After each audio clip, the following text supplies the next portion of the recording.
Stevie, besides the Bills, who we obviously both support, what other sports teams do you root for? I root for all California teams, and then it goes to players from there, and that's how I cheer for sports around the world. My Californians, and then the individuals. Get your Wildcats too, I'm guessing. Oh yeah, for sure. Got to do big Kentucky. Wherever I have stomping grounds at, I definitely support that to the fullest. What about you, Mike? I'm a New York sport. That's why I love the Bills, the only actual New York football team. I love the Mets, even though it hasn't been great lately, and huge Knick fan as well. I'm a slave to the orange and blue New York teams, even though they tend to break my heart. Hit it, Shane. Turn up your volume. Because you're about to listen to The Sick Podcast. Bills Banter with Stevie Johnson and Michael F. Florio. Fitzpatrick fires. Oh, caught! Steve Johnson! Touchdown, Buffalo! Why so serious? The sickest Buffalo Bills podcast. Allen will run it himself. He pumps. Got some daylight. Hurdles to the end zone. It's gonna be sick. Welcome all. Thanks for joining us. Week 1 is in the books. Week 2 is in the books. Week 3 is right around the corner on a quick turnaround. It was a dominant game by the Bills versus when we went out there to face the New York Jets. How did you feel about the Bills going into the Meadowlands, Mike? I thought they were gonna to win the game. I picked them to win and everything. I would be lying if I said I thought it would be as easy as it was. The Jets are always a team that plays the Bills pretty tough. I think ever since Robert Saleh left, the defense hasn't been the same, at least against Josh Allen. But 30-10, I mean, it was 30-3 going into when the starters were getting pulled. Like I didn't see that happening. Yeah, I was here in Niagara Falls watching it at the Cambria Hotel, and we had a little guess the score going on. And it's surprisingly, a lot of the people around knew it was going to be a blowout. They were saying 10 points or less. We had one person say the Jets going over 17, and that was cut out real early. Me, myself, I felt like the Buffalo Bills was going to dominate that team because the New York Jets are learning how to win, and the Buffalo Bills, they know how to win, and it's just different levels right there. So I wasn't concerned at all. Moving on from the Jets, though. Now we're going into a quick turnaround to the Miami Dolphins. How do you feel going into this week? I feel like this is a question for you, but I feel good, right? Like the thing, I know there was once upon a time a couple years ago where the Dolphins looked like they were a legit contender for this division.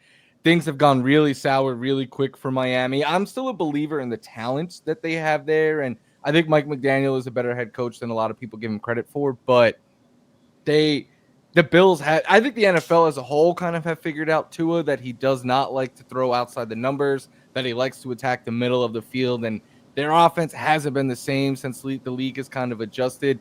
Josh Allen has dominated them historically, which you couldn't say about the Jets. So I feel good about that game. And I think what I feel best about, Stevie, is the defense, right? Because in week 1, that defense, we were like, man, they gave up 40 points. They were ran all over.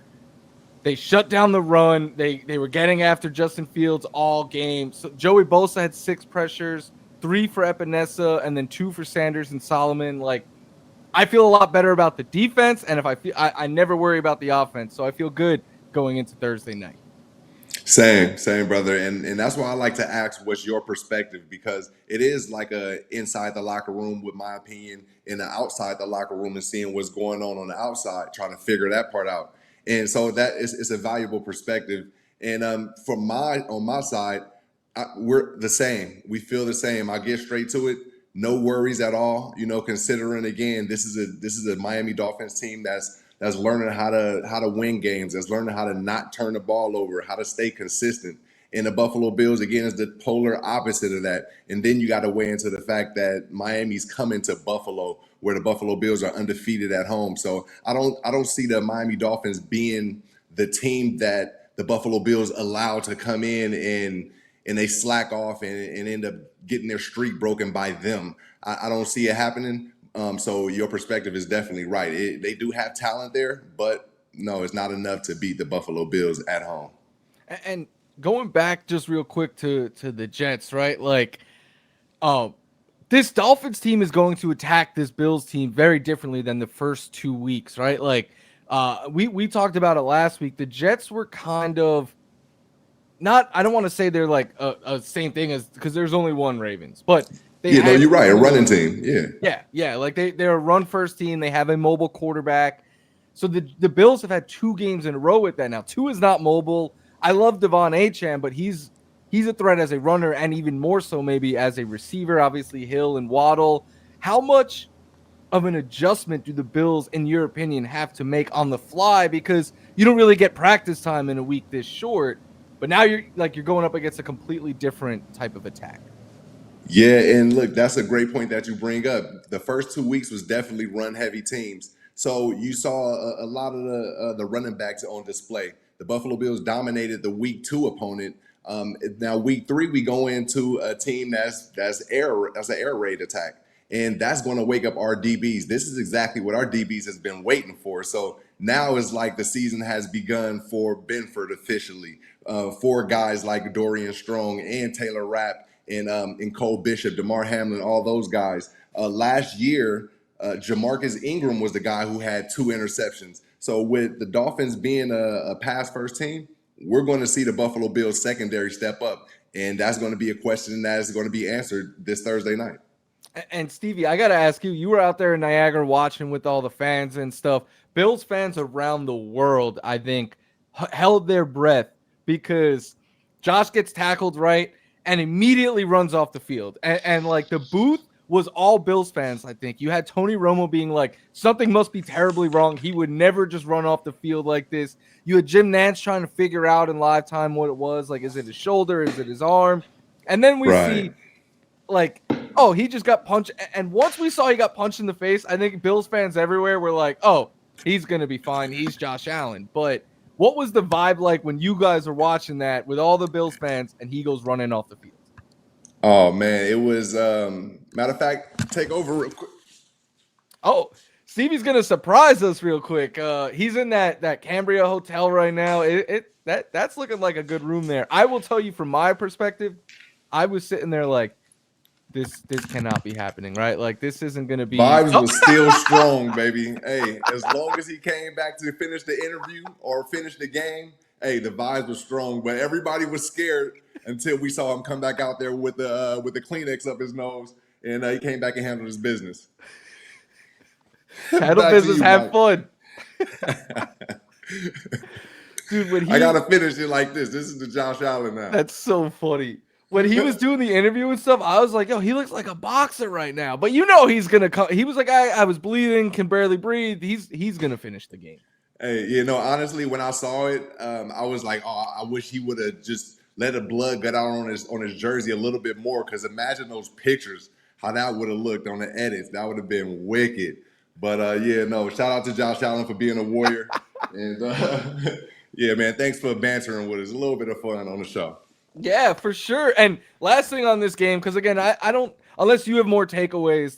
I just wanted to give a special shout out to James Cook, man. He is worth every single cent that he got paid this summer. The Bills they have 2 superstars on offense. I mean, they could have more, but right now, like, I think Jimbo belongs in that superstar conversation. Yeah, for sure, man.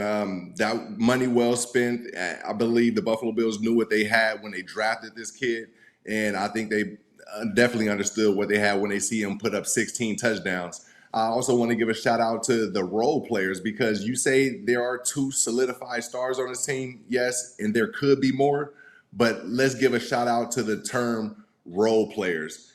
Being a professional and taking pride in knowing your role is basically took the Buffalo Bills from a solid team in the AFC East, but that's taking them to a next level where I feel like they're going to get to that Super Bowl this year, and it's because of the role players and those 2 stars being stars.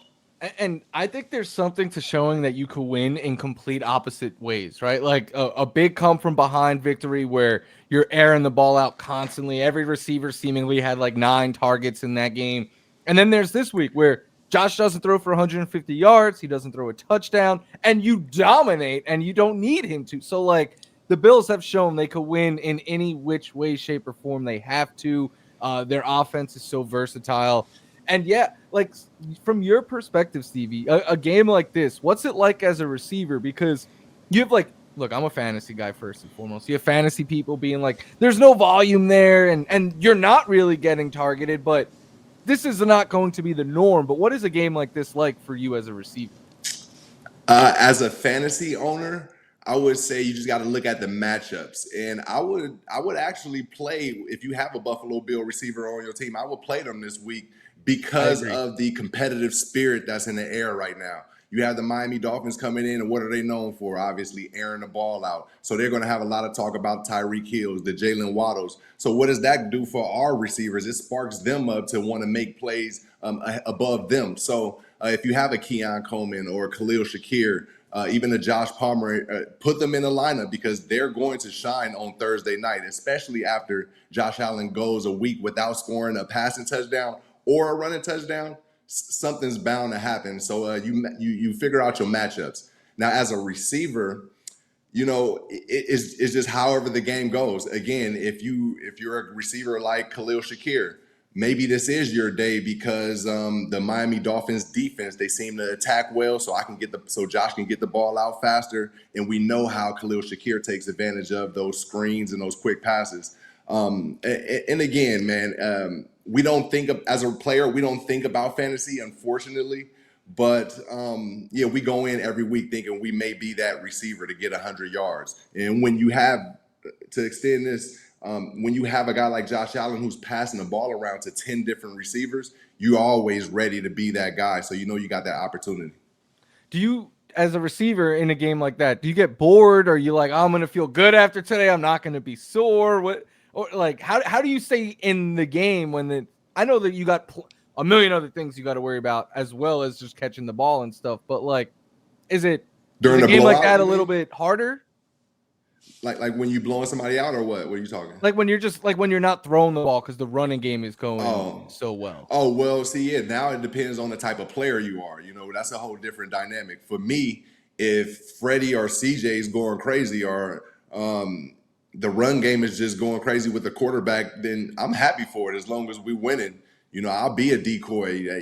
You got to think. I came from a situation where I was at the bottom of the depth chart, and I was the decoy at first. So now that I'm a starter and I have a running game that's strong, I'm not about to force my hand and be like, "Hey, come on, what's up, guys? We throw it a little bit more." That's ridiculous. That's selfish mindset, and that's really not needed on any team, to be honest. Gotcha. And then, as someone who has gone through this process before, how different is it playing on Thursday night? Um, Well, the only difference is the time because you got to wait the entire day because it's the prime time games. You're used to playing the early games. You wake up, get your meeting in, go get some food, meet with the squad or meet with the entire team, get your body work in, and then you to the stadium and it's time to play.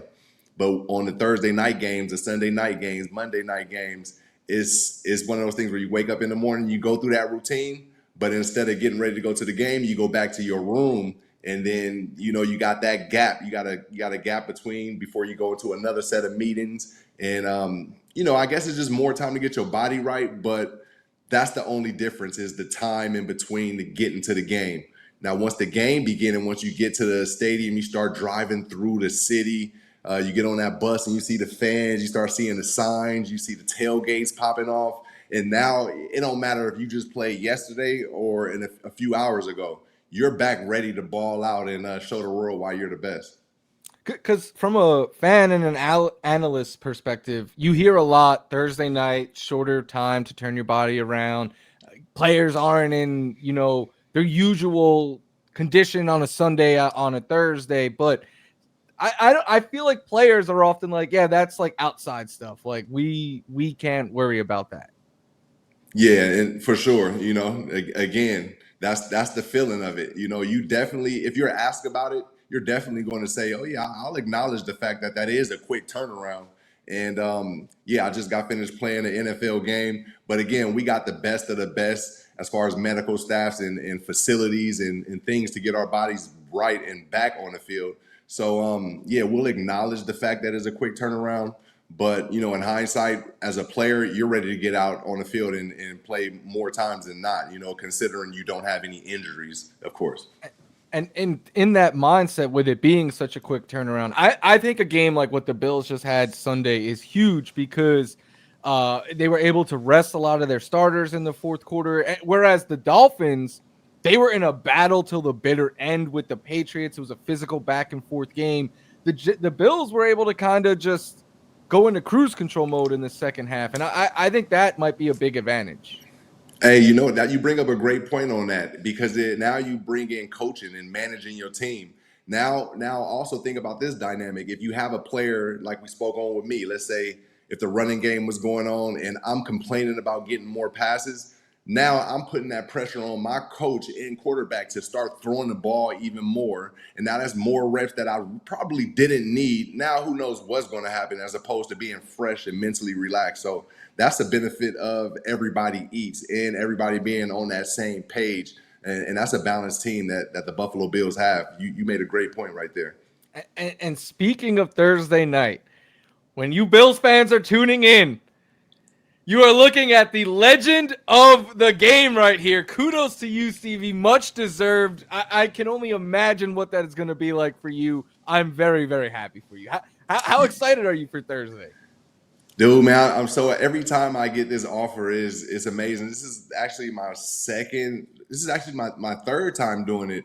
And for it to be the last time at Highmark, man, amongst the community before we shut down Highmark Stadium or the Ralph, whatever you want to call it, New Era Stadium. I mean, we had a lot of them, but it's a great feeling to get up there and announce and say the legendary words. Where else would you rather be than right here, right now? Do you plan what you're gonna say and do leading up to that, or do you just kind of let it? I feel like you just let it happen kind of guy. Yeah. I did actually. I usually just let things happen, but with this being something special, and I know Fitzpatrick is there.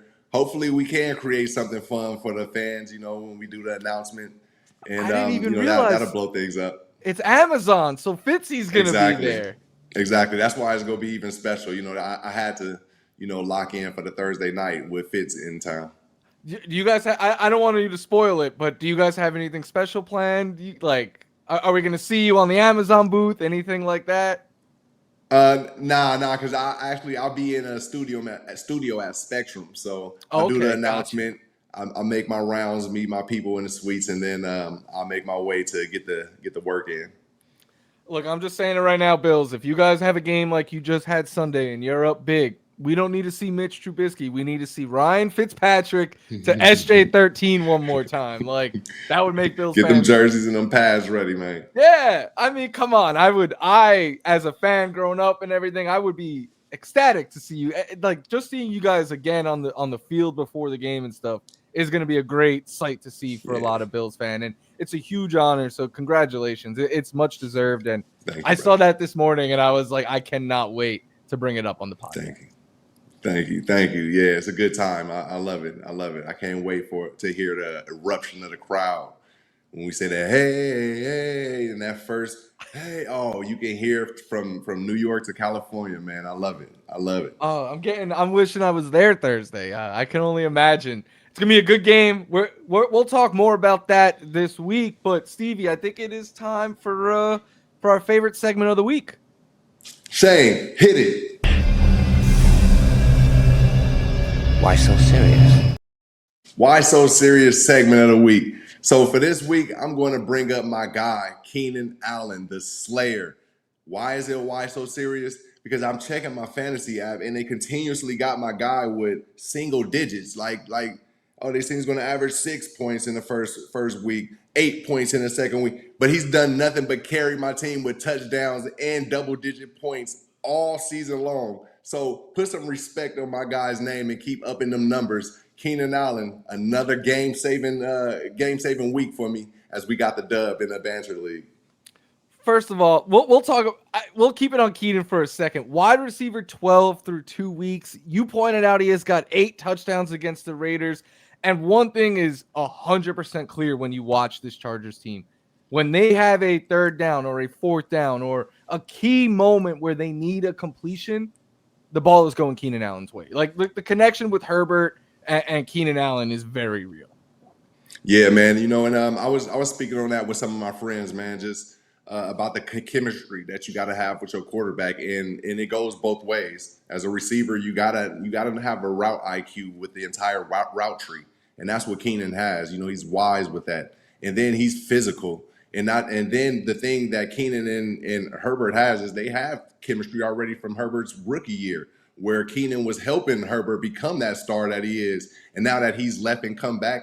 It's just like a match made in heaven. So I just felt like it was going to be a connection there early. So that was maybe some player insight that I had on the league, and I had to take advantage of that. Hey, it's working out for you in a big way. And real quick, while we're talking on this, like that is just something that is very real, right? Like when a quarterback and wide receiver have a connection, we can't quantify it and put like stats on it and stuff. But when you watch the games, it is 100% a very real thing. Absolutely. You can see it all in your quarterback, because when you have that comfortability and that connection with your receiver or tight end or even a running back, you see balls get out a little bit earlier. Not that is rushed, like the pass between Mahomes and Travis Kelce.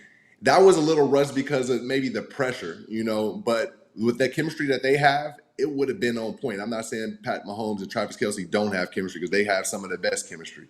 But the neutralizer was the pressure and the physicality from the opposing team, which was the Eagles. But yes, what Keenan Allen and Herbert have, you see the comfort between looking left to Keenan or looking right to Lad McConkey, because while Keenan was gone, Lad McConkey didn't disappoint. He had 1,000 yards, and during that time, Quentin Johnson was getting comfortable with being that deep threat. And now you see a lot of pressure off Quentin Johnson because Keenan is back, which makes Quentin Johnson even more explosive and dynamic being in that set. So the AFC West is AFC South is looking. No, it's the West, right? West, the AFC West. Yeah, it's looking like the LA Chargers are coming to take the throne in that division.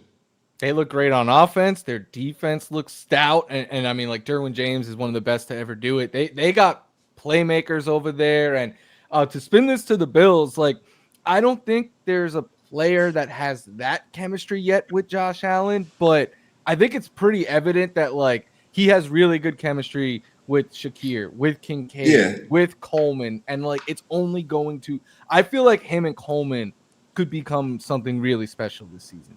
Absolutely. That one's growing. That we're in the season of seeing that comfort and chemistry between Josh and Keon. So that's why I said early in the season of doing Bills Banter that next season is going to be the true explosive season from Keon Coleman. But this year, to answer your question, does Josh have that guy?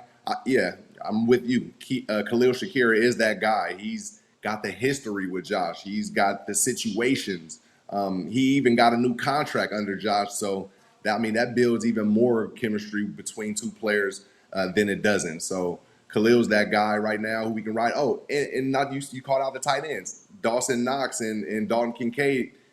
I would say they're on that level where they're already there and they understanding each other. I'm thinking because Dalton Kincaid, he's in a situation where he's in between on what type of receiver or playmaker he's going to be. Is it going to be a route running a tight end down the field, or is he going to transition and evolve into a Travis Kelce type of receiver? And that's what I hope he turns into right now, sooner than later. Yeah, and I didn't even mention Knox. The red zone chemistry with Allen and Knox is there. Even with the running backs like Cook and Johnson, I know it's everybody eats and everything, but you're seeing why it's that way because there's one, a lot of talent, and two, a lot of good chemistry there with the quarterback. And then, while you were talking about Keenan Allen saying he's carrying your team, I'm going to correct you on that. You were the highest scorer in the league this week. No one player carried your team. Like, your whole team went off. Yeah, hey, I guess I'm a great fantasy owner, man. I'm not surprised, my brother. I'm not surprised at all. You got Lamar, James Cook obviously went off, Keenan, and then you had the wide receiver one of the week in Amon-Ra St. Brown. And a lot of people doubted the Lions, and they are They're looking a little silly right now. The Lions very much so look like they are going to be one of these teams playing late in the year. But yeah, Yeah, it's yes, yeah. I, My opponent right now, they got me projected to lose against Team Phase. So shout out Team Phase. They 2-0. Yeah, Jeff is the owner. And yeah, again, I was projected to lose every week though. So we'll see who shows up. And they're I'm down feeling Keenan good about my Allen. lineup. Yeah, I'm down one, but I still have. Oh, this is the week that I insert my guy, Darnell Mooney. I think this is going to be a week that Mooney gets money, and he's going to make up for that. Yeah, I mean, you are the not only highest scoring team of week 2, you are currently the highest scoring team in the league. You're sitting there at 2-0. My fortune isn't as great. I'm 1-1. I won a nail biter last week. This week I'm There you projected to go. win against Juiced Up Threads. Mike is currently 0-2. I'm sorry, Mike. I'm hoping to make it 0-3. But Hmm. I want to like I had no business winning this past week, but I'll take it. You know, sometimes you got to take it however you can get it.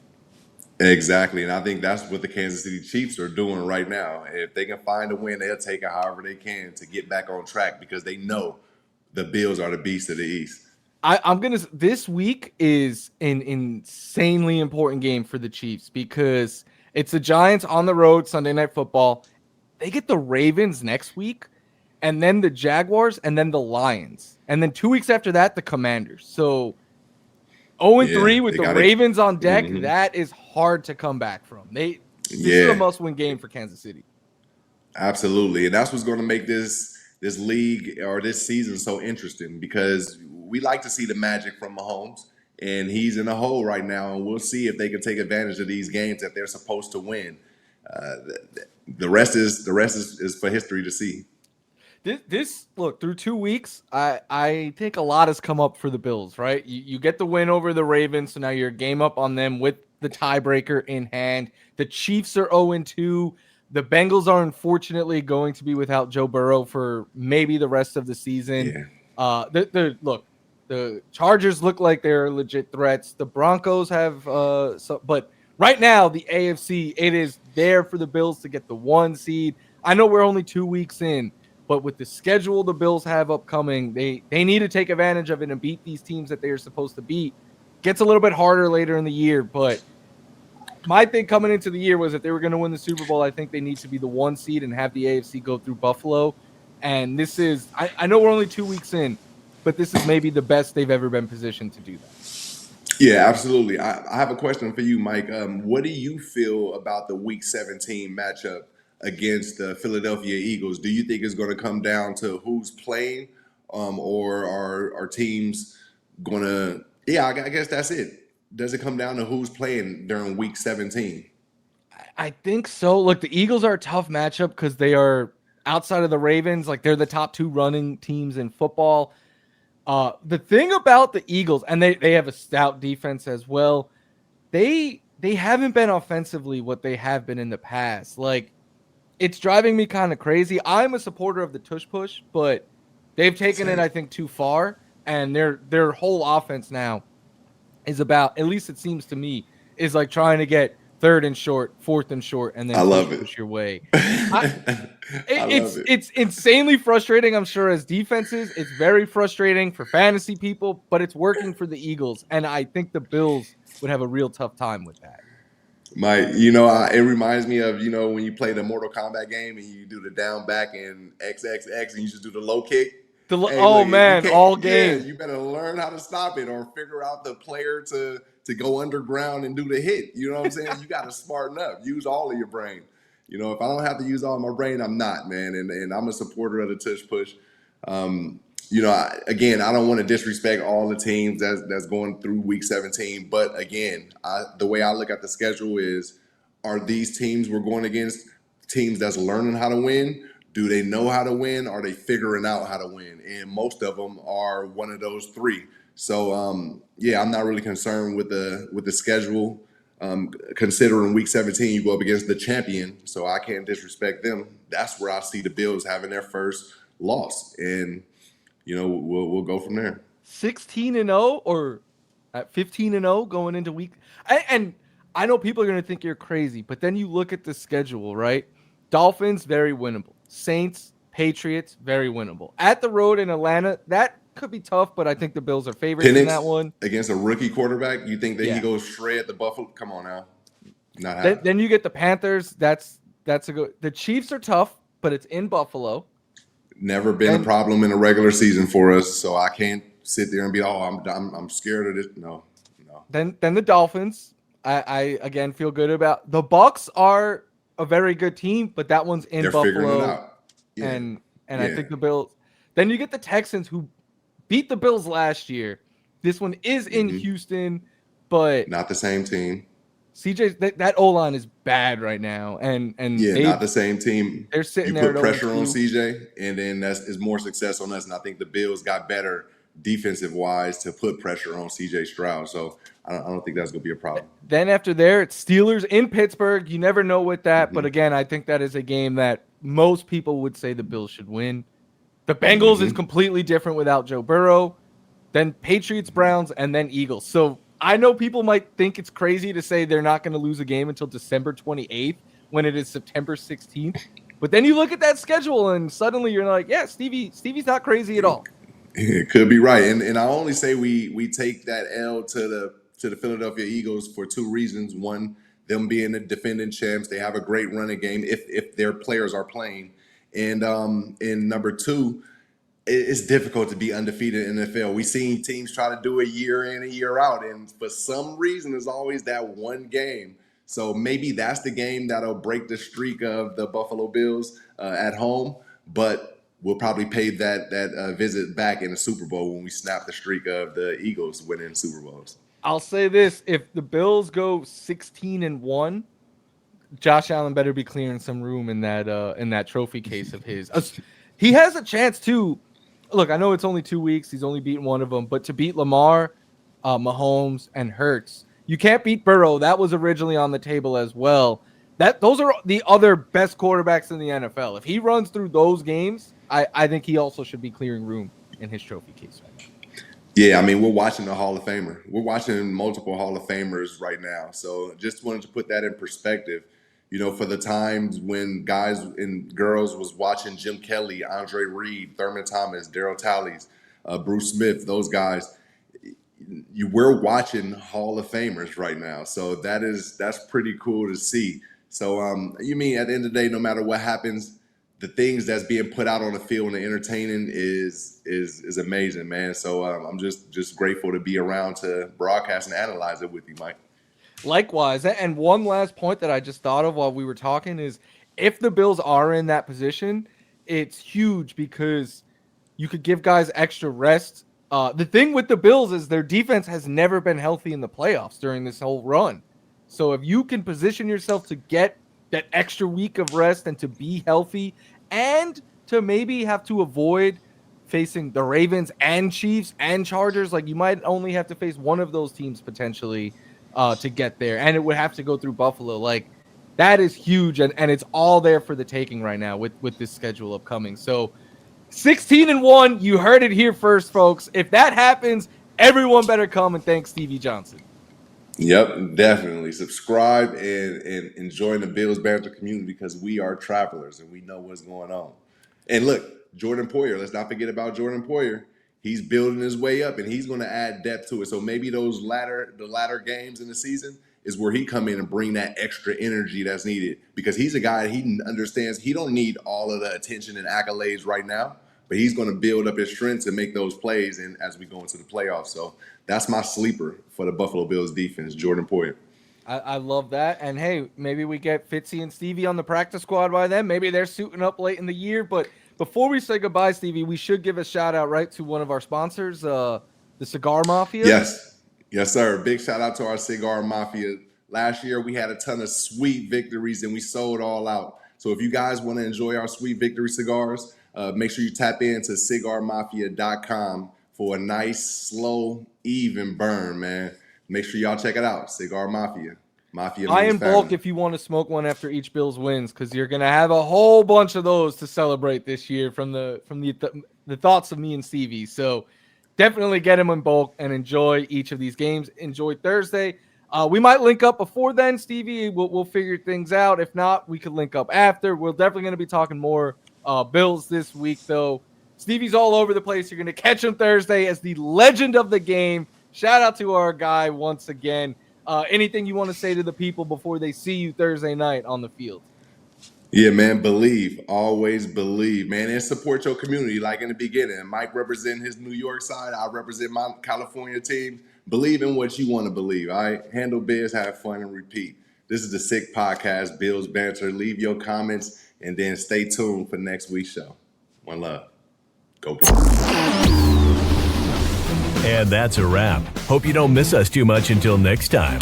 Follow the Sick Podcast Bills Banter on YouTube, Instagram, Facebook, Google Play, and Apple Podcasts.